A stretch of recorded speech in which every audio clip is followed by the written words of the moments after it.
direct deposit, just hit, I'ma take a Uber.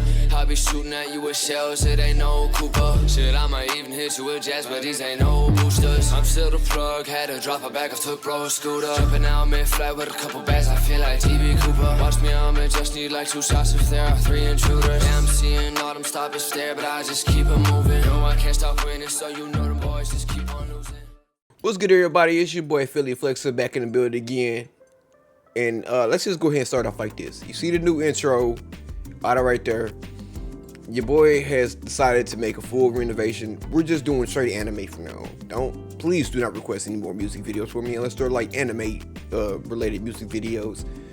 Music videos get copyrighted too much, and I just decided that just was not the path that I wanted to go down.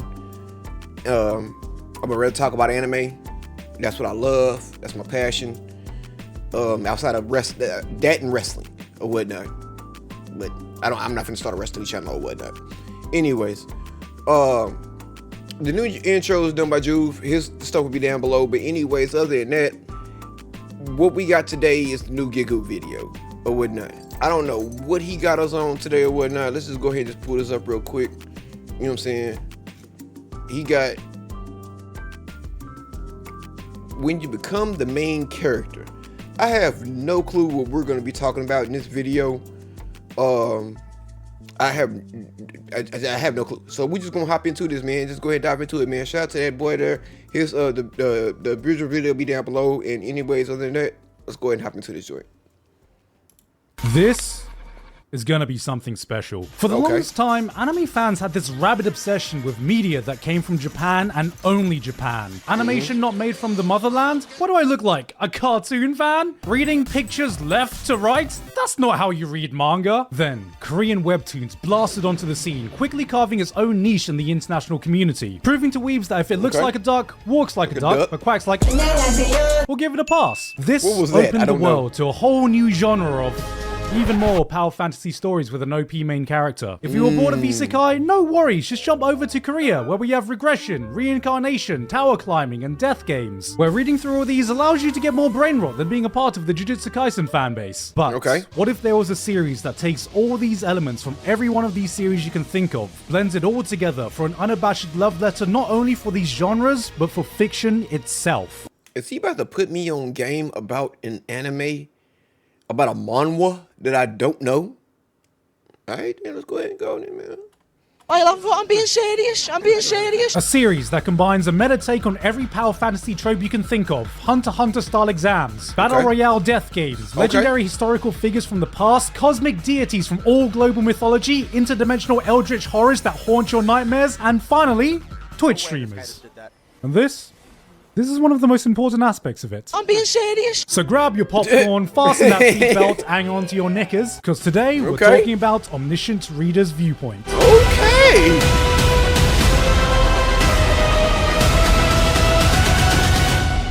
But before we get to that, let me go back to my roots for a bit and talk about isekai, because one of my favorite isekai is having a collaboration with today's sponsor, AFK Arena. AFK Arena... W sponsor. Set. I mean, look at him. Dude is a monster, but in a way that doesn't feel cheap, and I'm just glad Shuna time. Thank you very much to AFK Arena for sponsoring me today, and with that said, back to the video. Kim Dokja is a nobody. An average office worker graduating from an average college, living an average life as a loner, whose only hobby is reading trashy fantasy novels that absolutely no one else reads. Insert the fucking Denji panel here. One such novel is the series 3 Ways to Survive the Apocalypse, a web novel with over 3,000 chapters. One Piece fans quake at this man's dedication, except the series is so underground and gone on for so long that Dokja is the only person still reading it. And it remains that way as he loads up the final chapter. How did it last that long if he's the only person reading it? After a while, somebody would say, hey, cancel this shit. But hey, it is what it is. And becomes the sole person to reach the end of this novel that he's been following for over a decade. The lights go dark. The train he's on crashes. Everyone's screaming, "Ah, no, please, I don't want to die. I'm too good looking. love too, honey. And Doctor begins to realize that the story of his novel has suddenly become a reality. Monsters spawn in the real world. Everyone is forced into a series of death games where these little munchkins set all the rules. The apocalypse has started. I say cry. To help everyone get through the games, everyone is given an ability. And for Doctor, of course, he is given a pirated copy of the entire web novel and the ability to read at super fast speeds. Yes, his anime superpower is reading fast. He may not be able to beat Gojo, but he could probably beat a Jujutsu Kaisen fan's IQ, armed with the knowledge of the ensuing apocalypse. I'm just saying, don't do these JJK fans. These JJK manga readers. JJK is manga, right? No, manga. Y'all gotta stop. Y'all gotta stop. Y'all be spoiling the shit out of this show or whatnot. We cannot enjoy that hoe at all. Dang old manga readers. Apocalypse that he and only he knows the entire story of, Doctor realizes, oh my god, I can now be the single most obnoxious light novel reader that's ever existed.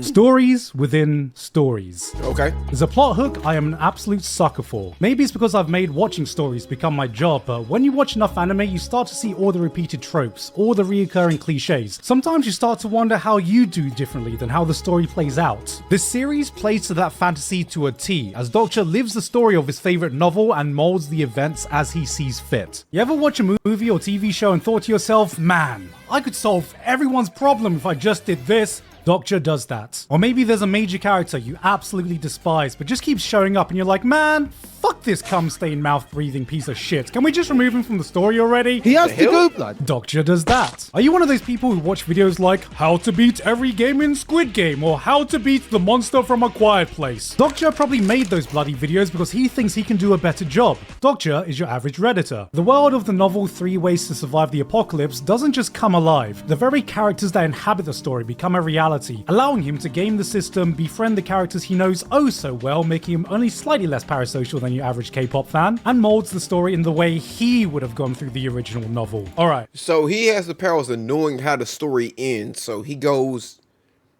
and tries to befriend the people he knows is OP in the story, or the people that he knows is going to make it in the story or whatnot. I don't know. I'm going to keep it going. I ain't gonna lie to you. A lot of you are probably gonna see these panels and read some early chapters and go, this is just more solo leveling. Let's go down the checklist. Leveling up system, video game-esque abilities and interface, death games with different clear conditions. Okay. A protagonist that is OP because he has prior knowledge of the events that are about to unfold. If this was a manhwa trope exam, it'd be scoring A+ in power fantasy brain rot. But the series takes these cliches you are familiar with and uses it as a springboard to run in all sorts of interesting directions. Cults start to form with a ranking system based on how far people got in the original novels. They fight an isekai protagonist and he almost wipes the floor with them because he's so OP.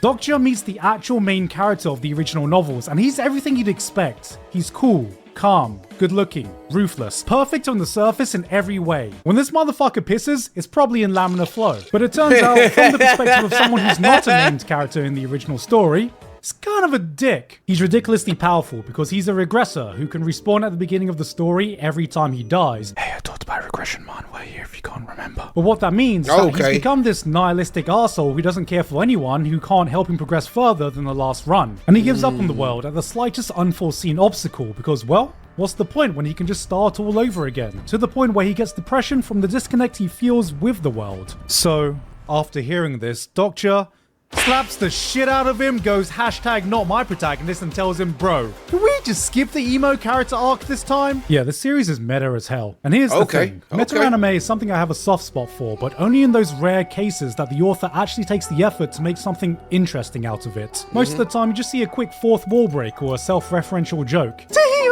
Look, you didn't fall on my panties for once! At best, it's like a funny Easter egg, but at worst, it feels like a cheap gimmick. Now go a layer down and you see something like Bakuman or Shirobako. Stories about creating stories, where you can learn something but still be invested in the plot of these creators themselves. Then you have your One Punch Mans and Eminence and Shadows, series that not only plays to its tropes but embraces everything the genre is about to craft a genuinely entertaining story and world self-contained from anything that it's satirizing. Now, if I were to scale omniscient readers' viewpoint against shows like these, it would land somewhere about here. This series takes the meta-narrative and explores it in a depth that I don't think I've ever seen before, with so many wild ideas I don't even know where to start. Take one of Doctor's most iconic abilities, the fourth wall. On the surface, the fourth wall seems like your standard OP ability that, hey, is a reference to the fourth wall. Oh my god, so meta. The power that protects him from shit seemingly no one else in this story is able to block. It stops even the most powerful, unblockable mental attacks. It shields him from the pain of any injury. It can dampen his emotions to allow him to distance himself from some of the most horrific events he witnesses in the world. It's so powerful that even the Dokkibi, the little creatures that are meant to be running everything, aren't able to bypass fourth wall's protection.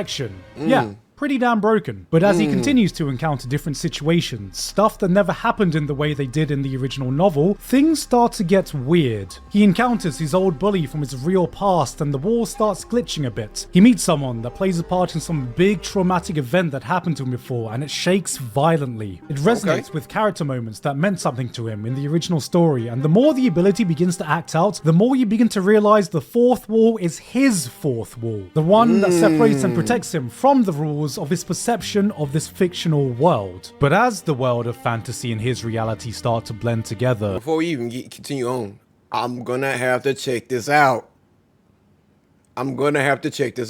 This is looking like a mighty good story. You see the cracks beginning to form. The fourth wall can't protect him from the real struggles of his life outside of fiction.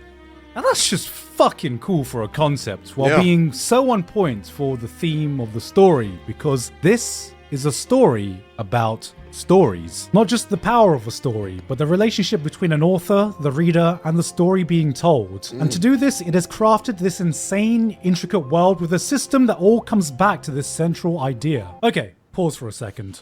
You're probably confused as to why I mentioned live streamers in the intro and how that has anything to do with this story. Well, it turns out everything is being live streamed to this cosmic Twitch for the enjoyment of constellations. What are constellations? Well, that's the name for all these deities or historical figures that are watching the live stream. Because, you know, when you're a god, apparently you have nothing better to do than just to watch a subathon run by some celestial or Mr. B. And that's why I'm a god. I am a god. But I am a real nigga before I'm a god. If y'all know that reference, you know that reference. But anyways, though, hey, but yeah, when I'm not working on videos or editing or working my real 9 to 5 or whatnot, I'm most likely watching a live streamer. It is what it is. Beast. And I'm not talking about some made-up fake characters. Greek gods and goddesses, Archangel Uriel, Christopher Columbus, these are actual figures from our own history and mythology. If I had to make a comparison, I'd say it's kind of reminiscent of Drifters. But okay, I was gonna say, don't you dare say it. Earth to battle it out, like in Drifters. They can shower their favorite contestants with subs and donos so they can use the in-game currency to buy better equipment and resources. It goes so far that people can bargain exclusive stream and sponsor contracts that allow contestants to inherit special abilities of whatever constellation they're in a contract with. Why is this even relevant? Stories. The power of a story is the power system in this world, whether it be these constellations wanting to sponsor someone so they can have their story represented, or someone building a powerful story themselves to get recognized by all these celestial beings. And your abilities are tied to the power of the stories you create or the stories you choose to take on. And that's the thing. Everyone has a story. Yeah, what she said. I went to the convenience store today because I was craving fried chicken. They were out. That's a story, not a powerful one, unless of course you know the pain of being deprived delicious Lawson's fried chicken. Okay, hold on now. What is it? Hold on now. The only convenience store fried chicken I'm gonna go buy is Crispy Crunchy. They got some fire ass fried chicken and whatnot, but majority of the time and whatnot, I don't just stop at just every convenience store and get some fried chicken. Majority of the time the skin be soft and it don't be. That makes a good story. It don't be crunchy. You know what I'm saying? I gotta have some crunchiness into the chicken. How do you craft something that will resonate deeply with an audience? And what if your strength was correlated to the strength of your own personal story? Will your story include some grand historical feat, an epic sea battle, or will it become the stuff of legends, passed down through generations, eventually transforming into something mythical? It's a system based on anything and everything that's what I mean. ever I thought he seen was in going to do an fiction. Elden Ring And if reference. that's not one of the coolest concepts for a power system you've ever heard of, I don't know. Go back to doing sign language with Naruto or some shit. Now I've just there spent you go. over- But no. Thank you, Alan. cool. Trying to convince you that Omniscient Reader is different. It's not like other power fantasy manhwa. And I'm here to tell you, it's not. for a very long time. Credit where credit is due. Doctor is far more likable than your typical bland, self-insert, overpowered protagonist. He has great chemistry with the various cast members, but for a very long stretch of the series, it tries to present you with the idea that he's just an ordinary dude, an underdog, overshadowed by the actual protagonist of the novel. He's just like you for real. Yet we can clearly see that he's really smart, charismatic, a natural leader who knows the solution to every problem no matter what the scenarios throw at him. One of the running jokes to keep him grounded is that everyone thinks he's just really ugly, and bro, if this dude is meant to be ugly, I might as well commit Alt F4 in my life right now, because what fucking hope. Good thing that I got tied up now, because man, yeah, if that nigga there is supposed to be ugly, I ain't got no chance in the world no more. Do I have? It takes quite a bit of commitment before the series even starts to show its hand. We are 200 odd chapters in right now, and only recently have some of these characters been put in interesting situations that challenge their worldview, or had bombshell revelations that give us an insight behind what makes these characters tick, and yet all this time I feel like we are just at the start. This is a series based on a completed web novel with 551 chapters, and we are just about a third of the way through of the story, and have yet to fully get into the meat of it. Every novel reader I've seen has said it only continues to get better, wilder, paying off all the characters and systems to elevate it to a whole new level. And while the last thing I want to do is make smug novel readers feel more superior than they already do, the series has shown enough shades of greatness, set the foundation for so many interesting things that I'm actually inclined to believe them. But as for right now, to me, Omniscient Reader's viewpoint has just been the ultimate love letter for the genre I can't seem to get away from. An amalgamation of all your isekais, regressions, death games, power fantasy stories that so many people write off, but with a drive to try and do so much more. And if you have the patience, my gut is telling me that we're witnessing a series that is about to evolve into something truly special. Or I'm wrong, and we just get cool OP man kicking ass with fantastic art and cool action. That's win-win in my books. Hey guys, hope you enjoyed that video. Thank you very much. I did enjoy that video because I got to find out about an anime that I didn't know about. And with that being said or whatnot, I really hope it's good. My camera has been off this whole video. Look at this. You can clearly see my green screen in the background and whatnot. It was, he's showing a good mom. Well, it was showing. Let's do it like this. I feel like he showed a manhwa that's actually pretty damn good right now.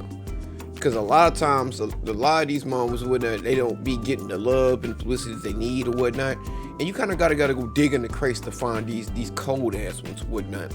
So I don't know. Maybe I'm not seeing it, you know what I'm saying, on my timeline, not like in this here, but hey, Gigguk found it. It sounds like a banger. I'm gonna have to go check it out. I'm gonna have to go find out where I can go watch it. Go read it at, and that's right here or whatnot, because it sounds pretty cool.